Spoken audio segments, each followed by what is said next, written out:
여러분 안녕하십니까? AI 앵커 박희붕입니다. 주간 종합 뉴스 시작하겠습니다.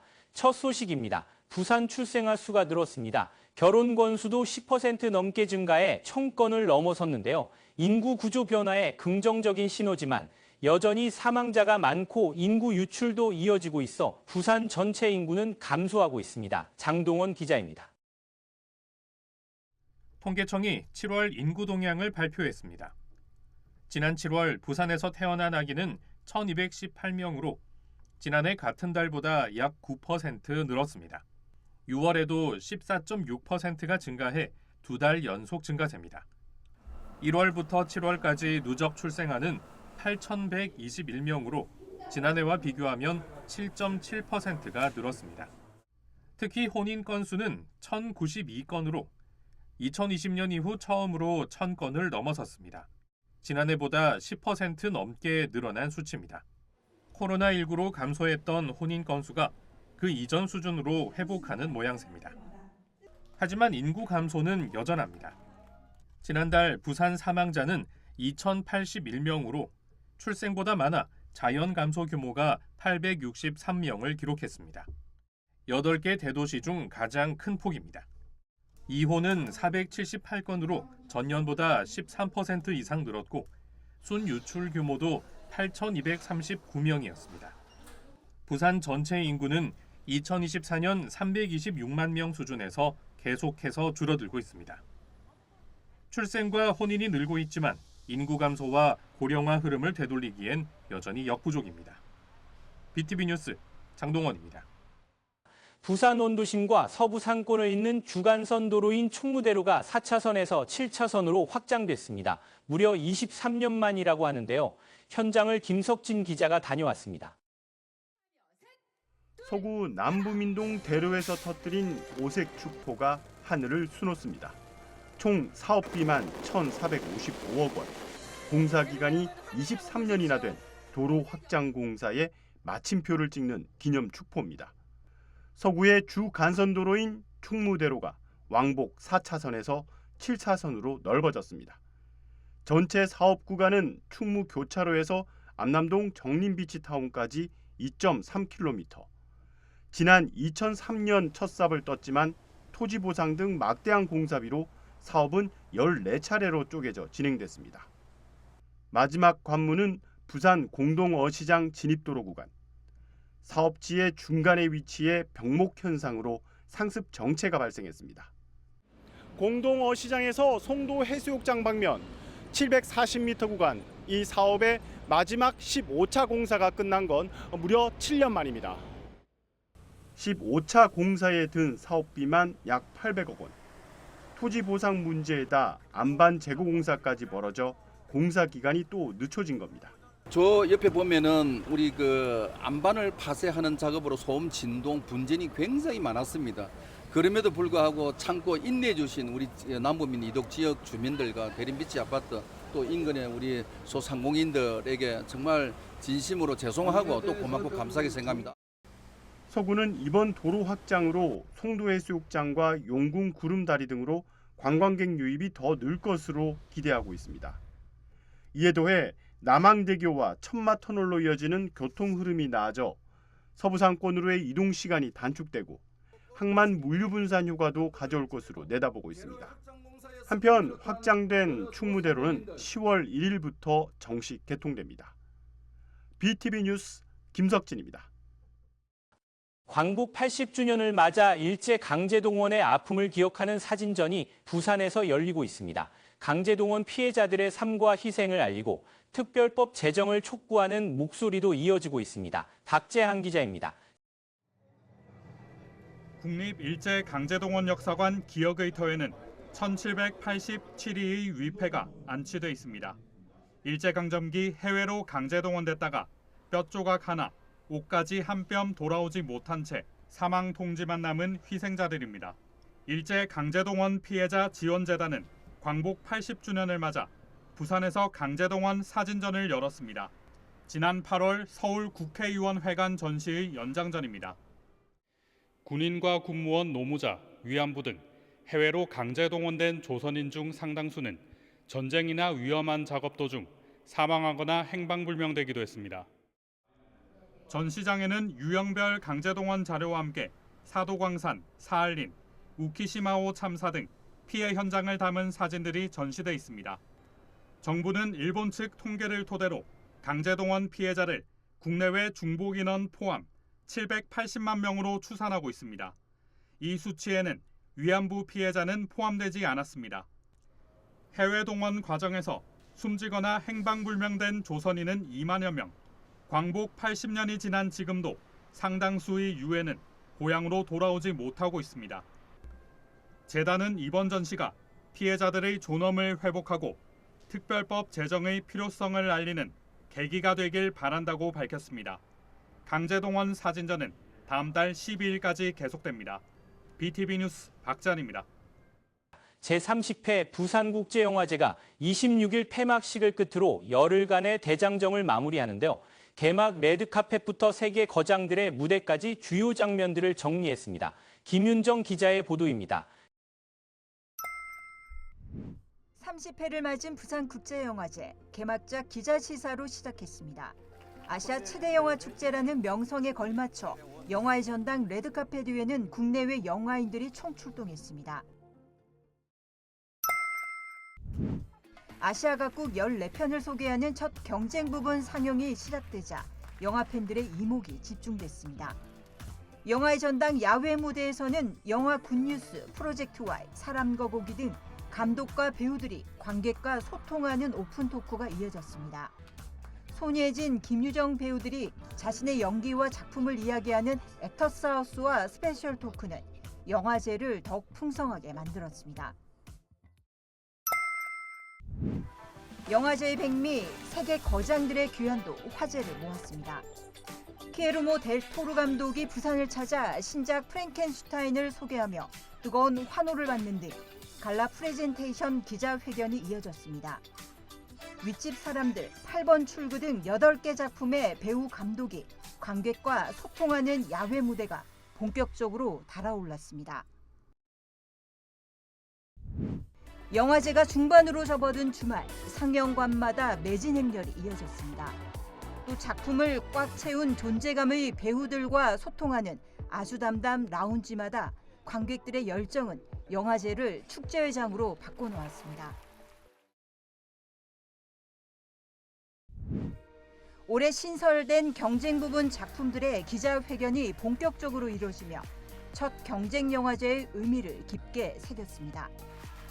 배우와 감독을 만나고 또 매일 다른 영화를 보면서 관객들은 영화에 흠뻑 빠졌습니다. 기존 영화관에서도 볼 수 없는 영화들, 그리고 OTT나 다른 서비스에서도 볼 수 없는 영화들을 많이 제공을 하기 때문에 이런 영화제를 직접 찾아가지고 관객들과 함께 이야기를 나누고, 그리고 감독님들과 함께 GV를 진행을 하면서 질문을 주고받는다든가 그런 형식의 이벤트도 많이 진행을 하고 있어가지고 영화제가 굉장히 좋은 프로그램 같습니다. 주요 행사들이 마무리되며 막바지로 접어든 부산국제영화제. 하지만 감독과의 대화 시간을 기다리며 상영관에는 관객들의 발길이 계속 이어졌습니다. 아시아 영화의 현재와 미래를 확인한 제30회 부산국제영화제. 폐막식에는 경쟁 부분 수상작을 발표하며 열흘간의 대장정을 마무리합니다. 30년을 이어온 부산국제영화제, 관객과 영화인이 함께 만든 열흘간의 축제는 내년을 향한 또 다른 기대를 남겼습니다. BTV 뉴스 김윤정입니다. 서구청의 천마산 모노레일 사업이 차질을 빚고 있는 것에 대해 의회가 강하게 질타했습니다. 하지만 구정질의에 답할 구청장은 의회에 참석하지 않았습니다. 보도에 김석진 기자입니다. 제287회 서구의회 임시회 2차 본회의장. 황정재 의원이 구정질문에 나섭니다. 질의 내용은 천마산 모노레일 사업. 하지만 구청장은 보이지 않습니다. 구청장의 어떤 구청 사항을 본의원에게 전혀 얘기를 하지 않습니까? 팩스로 문서 사무처에 하나 딱 보내놓고 좀 소극적인 제대로 돌아가는 거예요. 황 의원은 천마산 모노레일 사업이 지지부진한 이유에 대해 집행부가 철저한 관리 감독을 하지 않았기 때문이라고 지적했습니다. 설계를 몇 년씩 하고 있습니다. 그래서 7년 하고 있습니다. 설계대로 하면 그 금액에 그 공기에 끝납니다. 단순합니다. 복잡할 한 개도 없습니다. 도급사가 이렇게 공사를 포기하게 되고 이런 부득이한 사유가 발생을 하긴 했습니다만 어쨌든 간에 그 공사가 지연됨으로써 국민 여러분과 그 외에 심려를 끼쳐드리게 된 점 죄송하다는 말씀드리겠습니다. 천마산 모노레일 사업비는 지난 2018년 190억 원에서 470억 원으로 2배 이상 뛰었고 현재 도급업체의 부도로 사업이 중단된 상태입니다. 황 의원은 공사 지연으로 인한 구피해액이 1억 원이 넘는 데다 하도급 업체로 피해가 이어지고 있다며 대책 마련을 촉구했습니다. 이에 집행부는 다음 달 공사업체를 선정하면 오는 2027년 상반기 준공할 수 있도록 하겠다는 입장을 밝혔습니다. 한편 서구의회는 이날 대상포진 예방접종 지원 조례안 등 17개 조례 심의 동의안을 의결하고 행정사무감사는 오는 11월 25일부터 12월 3일까지 열기로 했습니다. BTV 뉴스 김석진입니다.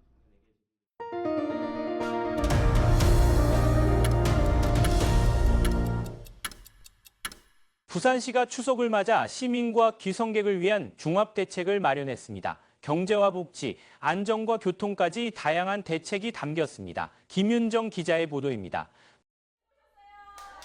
지역 복지관을 찾아 추석맞이 현장 점검에 나선 박형준 시장. 취약계층 급식 대체식인 도시락 지원에 바쁜 종사자들을 격려했습니다. 추석 연휴에도 박상 공백이 없도록 세심히 살펴달라고 당부했습니다. 건강영리에서 나오셨습니다. 네. 아이고 너무 훌륭하십니다. 반찬을 맛있게.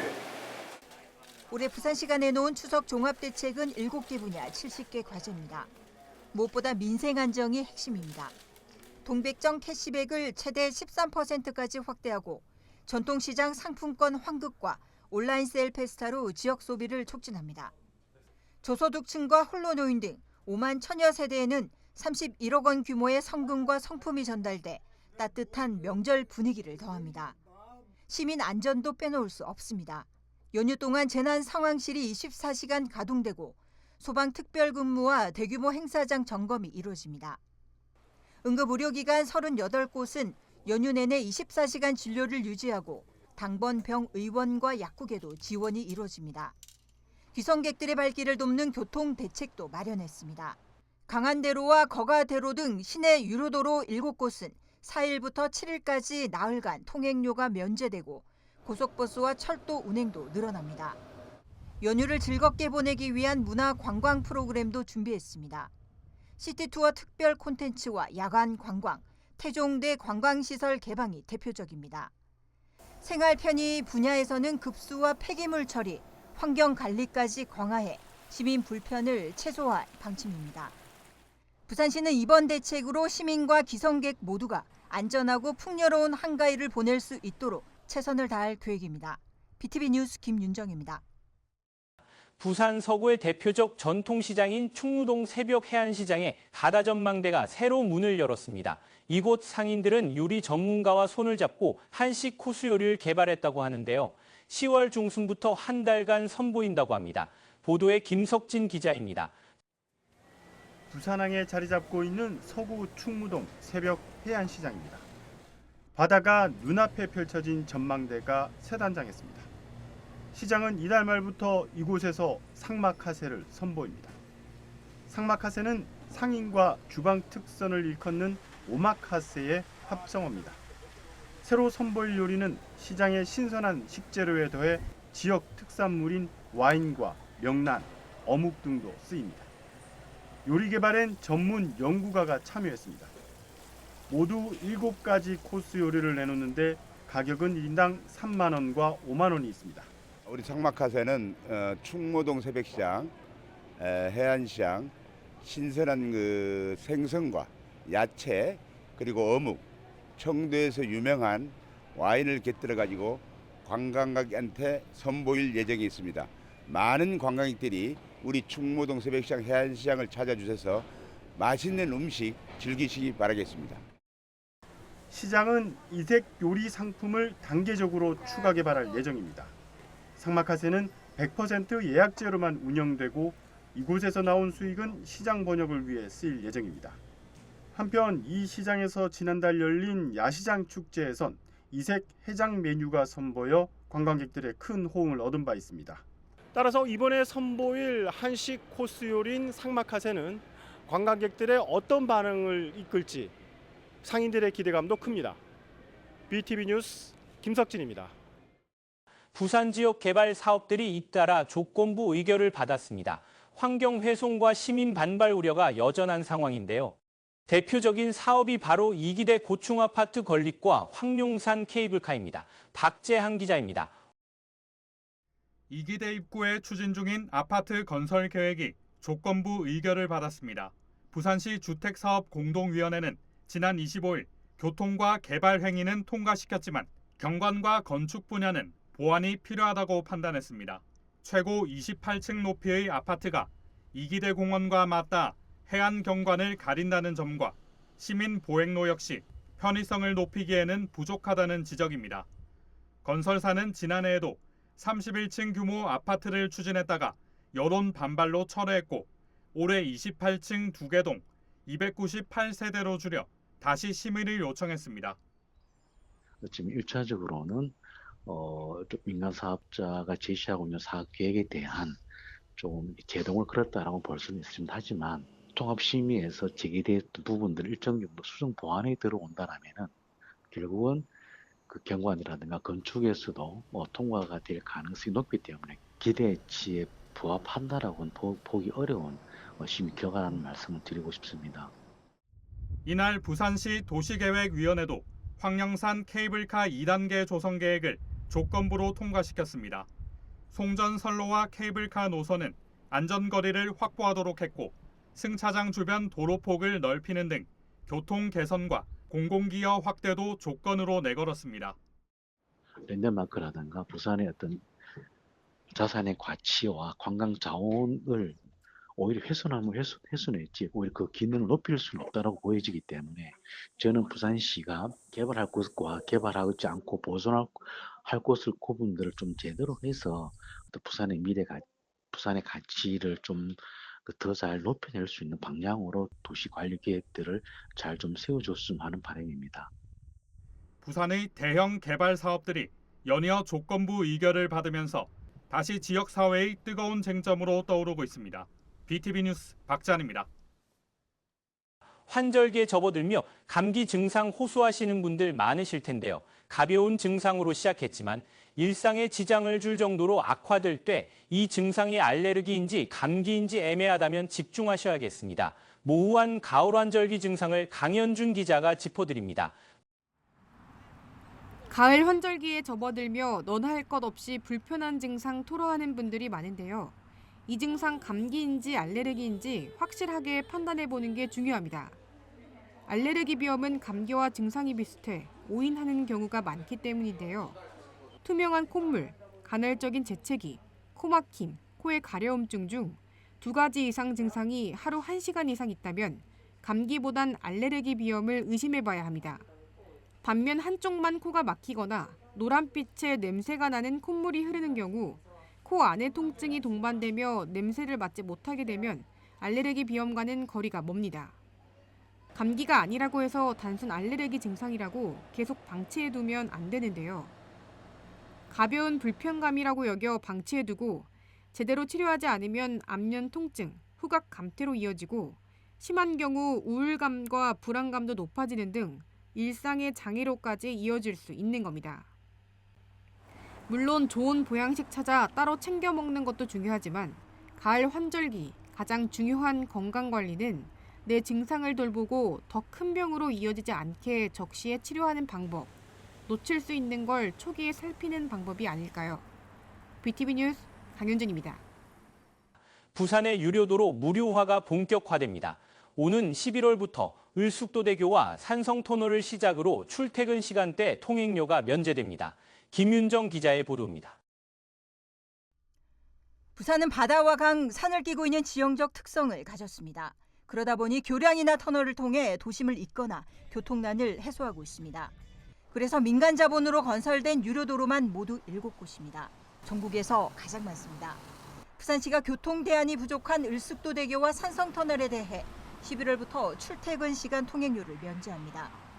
시간은 평일 오전 6시부터 9시, 오후 5시부터 8시까지입니다. 토요일과 일요일, 공휴일은 제외됩니다. 차량 등록 같은 절차 없이 자동 적용됩니다.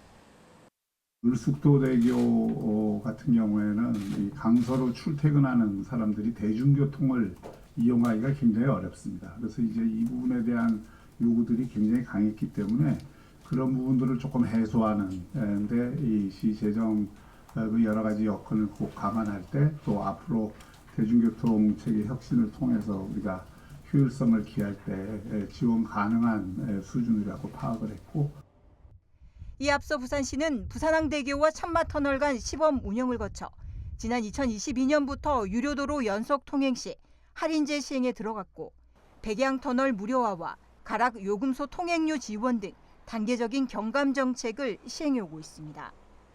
부산시는 이번 조치가 서민 생활비 부담 완화는 물론 지역 경제 활성화에도 기대하고 있습니다.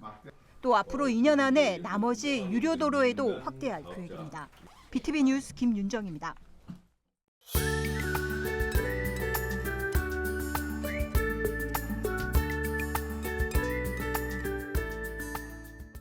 다음 주 아침 최저기온은 약 20도에서 22도, 낮 최고기온은 25도에서 28도로 예상됩니다. 기온은 평년과 비슷하거나 높겠습니다. 주 초반에는 흐린 날씨가 예상됩니다. 주 중반부터 후반으로 갈수록 맑은 날씨가 예상됩니다. 이번 예보 기간 북태평양 고기압 가장자리와 열대우란 등 우리나라 주변 기압계 변화에 따라 날씨가 변경될 가능성이 있겠으니 앞으로 발표하는 최신 예보를 참고하기 바랍니다. 이상 다음 주 날씨 정보였습니다.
이상으로 주간 종합 뉴스를 마칩니다. 시청해주신 여러분 고맙습니다.